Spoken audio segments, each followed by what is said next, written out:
Fala, meus queridos leitores da Bíblia. Hoje a gente vai retomar a leitura dos Salmos.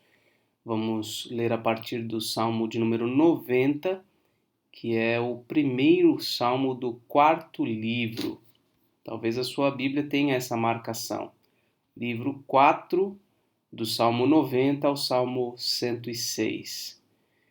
E o Salmo 90 não é um salmo de Davi, não é um salmo de Asaf, não é um salmo dos filhos de Corá, é um salmo de Moisés. Está aqui no subtítulo, Salmo de Moisés, homem de Deus. E ele fala sobre a eternidade de Deus e a transitoriedade do homem. Então vamos refletir um pouquinho aqui neste salmo.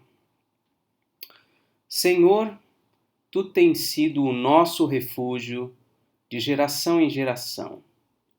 Antes que os montes nascessem e se formassem a terra e o mundo, de eternidade a eternidade, Tu és Deus.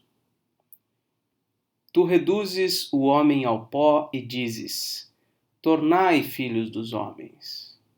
Pois 1000 anos aos teus olhos são como o dia de ontem, que se foi, e como a vigília da noite. Tu os arrastas na torrente, são como um sono, como a relva que floresce de madrugada viceja e floresce, à tarde murcha e seca. Pois somos consumidos pela tua ira e pelo teu furor conturbados. Diante de ti puseste as nossas iniquidades, e sob a luz do teu rosto os nossos pecados ocultos. Pois todos os nossos dias se passam na tua ira, acabam-se os nossos anos como um breve pensamento. Os dias da nossa vida sobem a 70 anos ou, em havendo vigor, a 80. Neste caso, o melhor deles é canseira e enfado, porque tudo passa rapidamente e nós voamos. Quem conhece o poder da tua ira? E a tua cólera, segundo o temor que te é devido? Ensina-nos a contar os nossos dias, para que alcancemos coração sábio. Volta-te, Senhor. Até quando? Tem compaixão dos teus servos.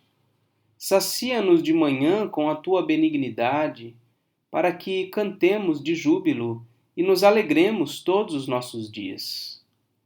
Alegra-nos por tantos dias quanto nos tens afligido, por tantos anos quanto suportamos a adversidade. Aos teus servos apareçam as tuas obras, e a seus filhos a tua glória. Seja sobre nós a graça do Senhor nosso Deus. Confirma sobre nós as obras de nossas mãos. Sim, confirma a obra das nossas mãos. Salmo 90. Esse salmo ele é bastante realista no que diz respeito ao sofrimento da vida humana. E, sobretudo, no que diz respeito à eternidade, à santidade e à justiça de Deus também.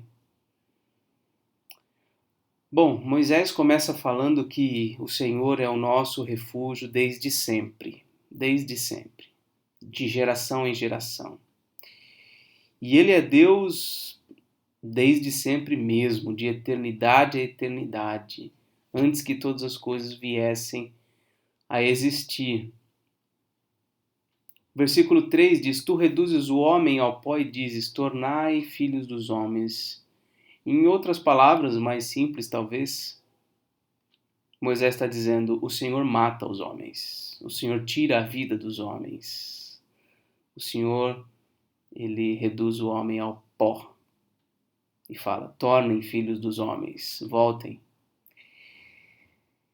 E o versículo 4 nos fala: pois 1000 anos aos teus olhos são como o dia de ontem, como se foi, que se foi, e como a vigília da noite. Porque o Senhor é eterno, Ele existe desde sempre, existirá para sempre, e Ele é o dono da vida. É Ele quem dá a vida, quem faz os montes se formarem, etc. E também Ele é quem tira a vida. E aí o versículo 5 nos fala da nossa transitoriedade, né? Já falou um pouquinho antes aqui, que Deus é quem nos tira a vida, né? No momento em que Ele quer. E aqui o versículo 5, tu os arrastas na torrente, são como o sono, como a relva que floresce de madrugada, viceja e floresce e à tarde murcha. Nós somos assim, nós somos assim. Nossa vida é muito breve, passa rapidamente, como uma relva aí, ou alguma coisa que floresce de manhã e de tarde já morre. Assim é a nossa vida. E o versículo 7 acrescenta algo mais, pois somos consumidos pela tua ira e pelo teu furor conturbados. E essa aqui é a verdade mesmo. Todo o sofrimento que nós suportamos na vida está relacionado à ira de Deus. A ira de Deus contra o pecado no qual nós temos vivido. Nós nascemos em pecado e vivemos em pecado. E essa terra está completamente amaldiçoada pelo pecado, por causa do nosso pecado. Então, realmente, nós somos consumidos pela ira do Senhor. Não fosse a ira do Senhor por causa do pecado, a vida, obviamente, seria completamente diferente na terra. Diante do Senhor estão expostas as nossas iniquidades. Sob a luz do rosto do Senhor estão os nossos pecados ocultos, até mesmo aquilo que a gente acha que ninguém sabe. Deus conhece, está diante dos seus olhos. Versículo 9: todos os nossos dias se passam na tua ira, acabam-se os nossos anos como um breve pensamento. Nossa vida é muito breve e, de fato, a ira do Senhor recai sobre todos os seres humanos, até aqueles que foram salvos já em Cristo. Eles acabam por sofrer grandemente as consequências do pecado enquanto estão vivos. Os dias da nossa vida, diz o versículo 10, podem chegar até os 70 ou quando muito até 80. Claro, tem gente que chega até mais do que isso, né? O nosso irmão presbítero José Luiz da nossa igreja tem seus 95 anos por aí, e com vigor, com saúde. Então, em alguns casos, vai até mais do que isso, mas realmente é canseira e enfado. O melhor deles, o melhor dos nossos dias é canseira e enfado. E tudo passa rapidamente e nós voamos. Enquanto Deus é eterno, imutável, nós somos transitórios, nós sofremos, né? Nós somos criaturas muito, muito sofredoras mesmo. Quem conhece o poder da tua ira e a tua cólera segundo o temor que te é devido? Quem tem conhecimento completo de tudo isso? E aí um pedido, versículo 12, ensina-nos a contar os nossos dias para que alcancemos um coração sábio. Então, nessa vida transitória, nesses poucos anos de vida que temos, uma vida sofrida por causa do pecado em si, da nossa natureza pecaminosa e do pecado de outros também, que acabam nos afetando. Como viver da melhor maneira?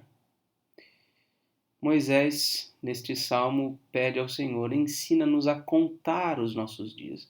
Senhor, nos ajuda a perceber quão poucos são os nossos dias e viver dia a dia, buscando viver em sabedoria, né?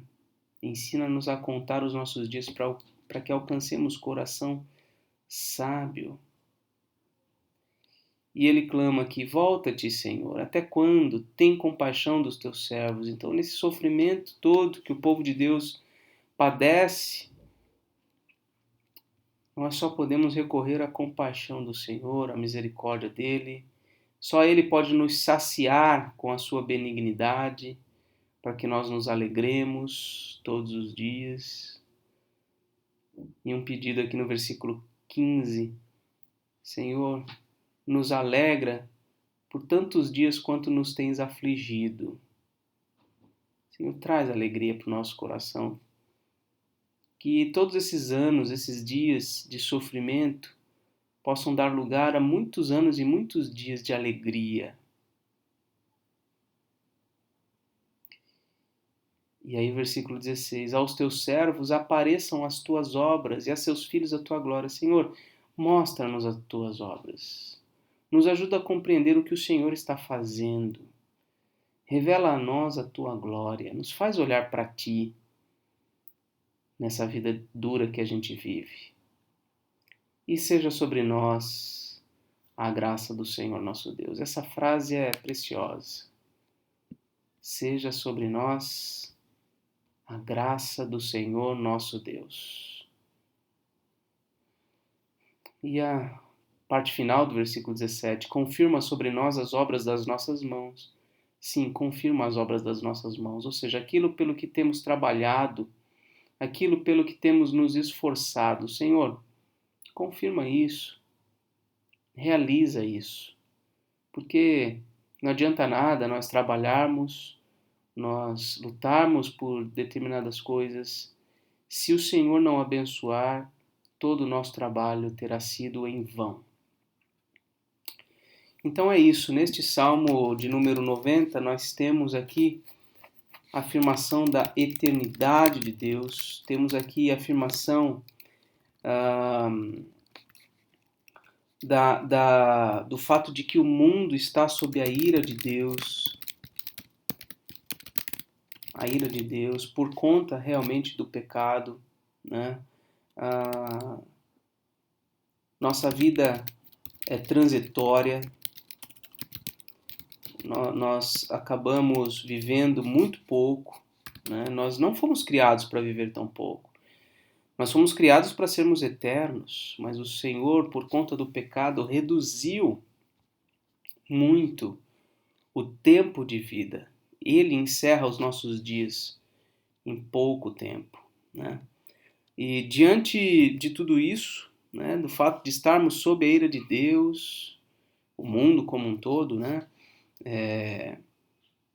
o fato da nossa vida ser tão transitória e a gente sofrer tanto, nós devemos fazer aqui como Moisés está rogando a Deus, né, a clamar por misericórdia, clamar pelo ensino, né? Ele diz aqui no versículo 9, versículo 12, né? Ensina-nos a contar os nossos dias. Aqui ele, olha só, vamos sublinhar aqui algumas coisas. Então, ensina-nos, volta-te, Senhor, ó. Esse é um pedido, né? Volta-te, ensina-nos, tem compaixão, é outro pedido que ele faz. Sacia-nos com a tua benignidade, né? Alegra-nos. Olha quantos pedidos aqui ele faz na sua oração a Deus. Seja sobre nós a graça do Senhor. Olha só, confirma sobre nós as obras das nossas mãos, né? Então, olha quantos pedidos aqui, né? A gente poderia até elencar cada um deles, mas eu acho que já ficou claro o suficiente aqui, né? A partir do versículo 12, né? Nós vemos vários pedidos. Vou colocar aqui, ó, pedidos pelo ensino, né? Deus nos ensine a contar os nossos dias para que tenhamos sabedoria. Pedimos pela volta do Senhor, né? Para que Ele se curve, se dirija para nós de novo, resplandeça o seu rosto diante de nós, nos mostre a sua glória, compaixão, né? Pedidos por compaixão, por saciedade. Só o Senhor pode trazer essa saciedade para o nosso coração, alegria, só Ele pode nos alegrar, só Ele pode nos dar a sua graça, né? Só Ele pode confirmar as nossas obras. Então, alguns pedidos aqui que são feitos aqui no Salmo 90. Né? Esse é um Deus todo-poderoso e nós não podemos subestimá-lo em momento nenhum. Não podemos diminuir a sua grandeza, a sua justiça, a sua santidade. Nós muitas vezes sucumbimos nos nossos sofrimentos quando nós atribuímos alguma responsabilidade a Deus ou duvidamos da sua justiça. Achamos que de repente Deus está sendo injusto ao nos fazer sofrer tanto, ao nos encerrar sob a sua ira desta maneira. Então quando nós começamos a julgar o ser de Deus, as atitudes de Deus na nossa vida, a partir das nossas próprias concepções, das nossas próprias ideias do que é ser Deus, nós acabamos sofrendo demais. Agora, quando nós nos reduzimos a quem nós somos de fato, nós nos humilhamos diante do Senhor e reconhecemos a sua grandeza, a sua santidade, a sua soberania, então o caminho está aberto para Deus nos restaurar, para Deus nos fazer mudar a nossa perspectiva, né? Bom, estes são então alguns dos ensinos que nós podemos obter aqui a partir do Salmo de número 90. E amanhã a gente continua, se Deus quiser. Um grande abraço e até amanhã.